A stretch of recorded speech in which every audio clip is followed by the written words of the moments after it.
Bonjour les amis, bienvenue sur la chaîne NatureKite. Un petit tuto hyper rapide parce que on a enfin dispo les tout nouveaux stabs de chez F1 pour compléter la très petite gamme qui existait au départ. Vous avez bien vu au départ qu'on avait les C275 qui étaient donnés avec au départ les très gros foils et les grosses pelles avant. Après, il y a eu les C250. Le C250, c'était le plus petit finalement qu'on avait, qui était commun à un paquet d'avions, dont toutes les Phantom 748, 40, 940, la 1080 en Phantom. Et là, tout d'un coup, tout change et c'est bienvenu. Pourquoi c'est bienvenu? Comme vous l'avez peut-être vu, il a fallu essayer de voir si ces ailes ne pouvaient pas marcher un petit peu mieux, notamment au surf en libérant le pied arrière avec des stabilisateurs plus petits. Je vous rappelle que le stabilisateur, c'est le plan déporteur. Ça veut dire que plus il est grand, moins l'avion va sortir de l'eau, mais aussi, du coup, moins l'avion va être joueur et moins il va être maniable. On a essayé donc du coup à l'époque, ce qui s'en branchait très bien sur le fuselage F1, c'était la gamme des Takuma. Quand on achetait un set Kujira, on avait pas mal de stabs possibles. On avait essayé les 218, les 178 et les 158. Et là, on s'est dit, c'est pas vraiment adapté en termes de shape. En revanche, on tient quelque chose, c'est le fait de baisser quand même la taille du stab. On s'est rendu compte que ça radicalisait quand même pas mal les avions. Aujourd'hui, ça y est, c'est chose faite. F1 est arrivé en proposant pour 2023, mais disponible dès aujourd'hui, une gamme complète de stabs. On avait vu il y a 2 mois et demi, quand sont sortis les 7Cs, qui était sorti le stab associé au 7Cs. C'était ce qu'on appelait le C250 Fence. Pas beaucoup d'entre vous qui n'ont pas regardé de près les avions 7Cs ne le connaissent.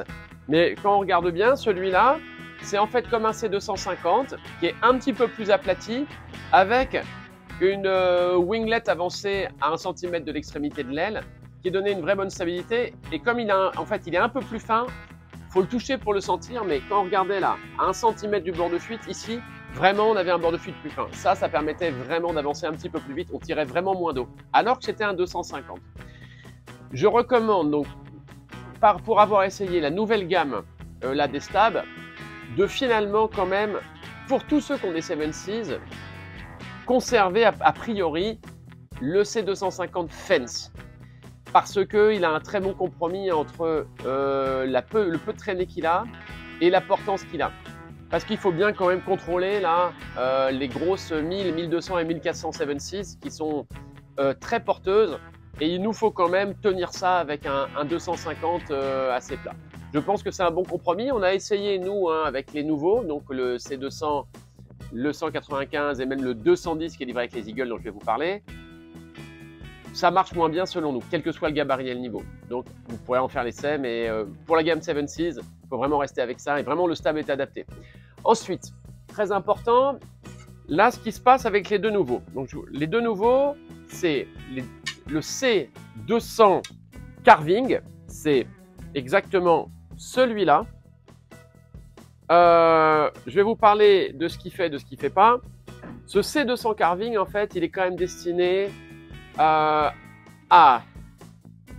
quasiment, c'est celui qu'on va utiliser le plus pour tous ceux qui sont vraiment orientés wingfoil et qui ne font pas de surfoil, qui vont chercher à gagner par rapport à leur C250 habituel qui a été livré avec leurs avions, notamment Phantom S en 748, 49, 40.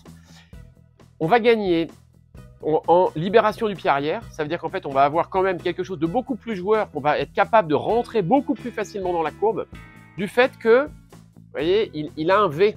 Je ne sais pas si on le voit bien là, mais vous voyez ce petit V inversé là, fait que on va être capable de rentrer dans la courbe. Je ne sais pas si vous vous souvenez, pour certains d'entre vous qui ont un peu la culture foil, il y avait Radical qui avait essayé de faire des V comme ça, mais alors pour le coup très prononcé. Alors ça nous faisait des avions très maniables, beaucoup plus maniables que s'ils étaient plats. Mais pour le coup, ça portait vraiment pas assez, parce que la surface projetée, finalement, était vraiment pas énorme. En revanche, avoir un V inversé, mais mesuré, ça fait gagner vraiment en maniabilité.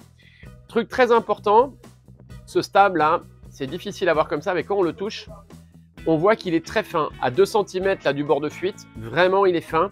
On sent qu'il est très pénétrant. Et en effet, à l'essai hier, quand on a mis ça à l'eau, on a été immédiatement bluffé par le glide qui est amélioré. Ce sentiment de glisse là, il est bien meilleur avec, ce C200 carving. Aussi, la vitesse de pointe. Ça, c'est toujours un peu difficile parce qu'on cherche nous de la glisse plus que de la perf, à moins qu'on court. Mais il n'y a pas à chier quand même au GPS. On voulait voir un petit peu si le ressenti correspondait à la perf finale. Et vraiment, c'est ça. Hein. On gagne, pour vous donner une petite idée, sur un 740 fantôme, on gagne quasiment 2 nœuds en pointe en changeant de stade. Et on a vraiment l'impression de glisser beaucoup plus. Donc ça, c'est pas mal. Attention toujours au fait qu'il faut un petit moment d'adaptation parce qu'un foil qui a un stable plus petit va être un petit peu plus nerveux. Donc avoir un tout petit peu plus de roulis et un petit peu plus de lacets. Il faut s'habituer, mais dès qu'on est un peu habitué, on a fait 3 allers-retours, on peut commencer à pousser et tout de suite on sent que ça libère la puissance. Des petites winglets dessus. Bon, ça c'est pour gagner un petit peu en stabilité directionnelle. Et puis on va avoir aussi un profil qui a finalement peu de dièdre. Il y a du V, mais il y a un dièdre qui est faible. Qu'est-ce qu'on perd? On l'a essayé donc à 3 personnes, niveau un peu assez différent. Petite jeune fille toute jolie, 62 kg, qui navigue pas mal. Gabarit de 75 et gabarit de 92 kg.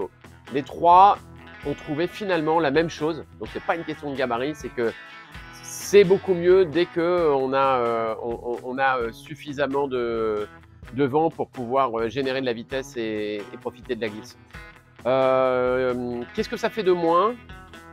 On n'a pas trouvé grand chose en fait. Hein. Alors, on va dire quand même, pour ceux qui ne sont pas à l'aise sur les petites ailes, pas encore à l'aise, donc des 740, des 840, ça libère le pied arrière, donc ça c'est bien, on va avoir beaucoup de drive et on va être capable de faire quart à quart comme on fait un peu en surf par exemple, alors qu'on est en wingfoil, super. Mais cette libération du pied arrière, ben, ça va être un petit peu peut-être volage au départ pour ceux qui n'ont pas l'habitude des petites ailes. Donc peut-être c'est la seule limite, mais ils y viendront rapidement, c'est juste une question d'habitude. Il n'y a pas de besoin de passer un plateau technique. Qu'est-ce que ça fait de moins aussi éventuellement? Oui, c'est dans le vent ultra léger.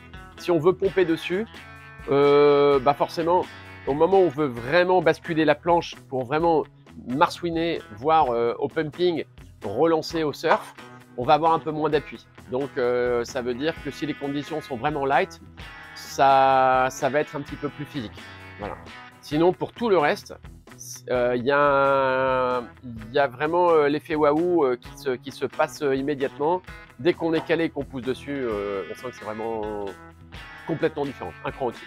Donc ça, c'est en test au shop, chez nous, chez Naturkite. C'est délivré déjà dans pas mal des autres magasins. C'est vraiment très bien. En tarif public, ça vaut un peu moins de 200 €, je crois, 179 de mémoire, à 10-20 € près, 10 € près. Je crois que c'est 179 pour celui-là. Le deuxième qui existe, donc ça c'était le C220 carving. Le deuxième qui existe, c'est le C195. Celui-là, il arrive demain, mais celui-là, je ne le montre pas trop parce que réellement, il a été développé par RAF pour ceux qui ont une pratique surf foil. On ne parle plus de wing. Il va être très différent. Pourquoi? On se dirait, bah, c'est 195 cm² ou 200, finalement, il n'y a pas une grande différence. Ben si, il n'a rien à voir. Pour l'avoir eu en main, il est beaucoup plus épais. Le bord de fuite est beaucoup moins travaillé. Il est beaucoup plus épais et il ne va pas avoir ce V inversé, mais au contraire, il va avoir un profil assez plat avec les extrémités qui remontent un peu. Pourquoi il est comme ça? Eh bien, en fait, il est épais parce qu'il doit être beaucoup plus raide. Il doit être beaucoup plus raide parce qu'en surfoil, dans cette partie de surfoil, finalement, qu'est-ce qu'on fait? On passe sa vie à pomper. À partir du moment où on est dans la vague, on va commencer à mettre des gros appuis dessus et on va pomper pour rattraper éventuellement la vague. On va pomper aussi quand on est un peu en retard dans un virage. Et enfin, surtout, on va beaucoup pomper en sortie de vague pour revenir le plus loin possible, juste en pumping, à la zone d'impact, en fait. On va aller souvent au pic en pompant. Donc, il faut vraiment un truc qui soit très efficace. Et très efficace, c'est ça ne bouge pas. Ça ne plie pas. Et chaque fois qu'on va mettre une énergie dans le talon, on va faire avancer la planche. En wing, ça va être compliqué parce qu'en wing, justement, le fait qu'il soit épais et raide, ça va nous enlever un peu d'onctuosité, le fait qu'il soit vraiment très, très épais, et ça va surtout tirer de l'eau. Alors ça, c'est dommage parce que du coup, on a une petite surface pour accélérer et glisser, puis finalement, parce que le bord d'attaque est un peu épais, le bord de fuite n'est pas assez acéré, on va se retrouver à avoir mangé tout le bénéfice. Est-ce qu'on va le retrouver après au pumping? Pas autant qu'en surf. Donc, petit gabarit qui veut vraiment être radical en surf pour la partie wing, oui, il va pouvoir prendre un C195, mais pour tous les autres, vraiment, c'est celui-là qu'il faudra, le C200. Le dernier que j'ai dans la main, c'est le 210 DW. Le DW 210, en fait, c'est celui qu'on peut acheter éventuellement hors set, mais qui est celui des Eagles, du Eagle 798, 99, 90, c'est le même, c'est celui-là. Lui, je l'ai sorti, il ne va qu'avec les Eagles. On l'a essayé avec des fantômes, ça casse le drive. On l'a essayé avec une 7 Seas. Là, pour le coup, pareil, les 7 Seas qui a déjà un span important, qui a beaucoup d'envergure, on lui met un stab comme ça, non seulement il n'est pas très gros, donc on a du mal à le faire travailler, mais en plus on va se retrouver rapidement avec un manque de rentrée dans l'angle. Donc à conserver que sur les Eagles. Celui-là, en fait, il a la particularité d'être super plat, et il est plat, et par contre il a beaucoup d'envergure, donc pas de corde très fine ici. 6 cm de corde pour le 210, assez long, très plat. Lui, donc, il va aller vite, il va pas tirer d'eau, il va avoir une très bonne stabilité directionnelle parce qu'il est très élancé, et il va permettre, quand on pompe, on va pas pouvoir le pomper comme ça, comme un 195, pas comme en surf. On va le pomper avec une aile avant qui porte beaucoup, comme les Eagles, et en fait, à chaque fois qu'on va le pomper, la planche va avancer longtemps, mais très à plat. En revanche, dès qu'on le compresse et qu'on commence à vouloir rentrer dans l'angle, ça va manquer de drive. Là, l'allongement fait que ça bride le rayon de courbure. Voilà. La conclusion de tout ça, c'est arrêtons d'en parler. Venez donc le tester, notamment celui-là. Vous pouvez repartir en test avec 3, à partir de demain matin, j'aurai le 195. Donc, vous pouvez repartir avec 3 stabs et le monter sur ce que vous avez de chez F1. Vous allez voir que ça radicalise complètement, ça change complètement vos foils qui vont être plus nerveux, plus libérés, plus rapides. À vous de vous faire à l'idée, mais pour vous donner une petite idée, hier je l'ai fait tester à 4 personnes, j'ai eu 3 commandes. Je pense que beaucoup d'entre vous qui avaient acheté une deuxième aile avant, etc., maintenant, doivent s'intéresser au stab. Voilà, on en reparle sur l'eau éventuellement, puisqu'on fait un petit tuto avec Justine cet après-midi, pas sur les stabs, mais vous verrez ces stabs-là en fonction. Et au shop, on viendrait l'emprunter avec plaisir, on vous laisse partir avec. À bientôt les copains, ciao!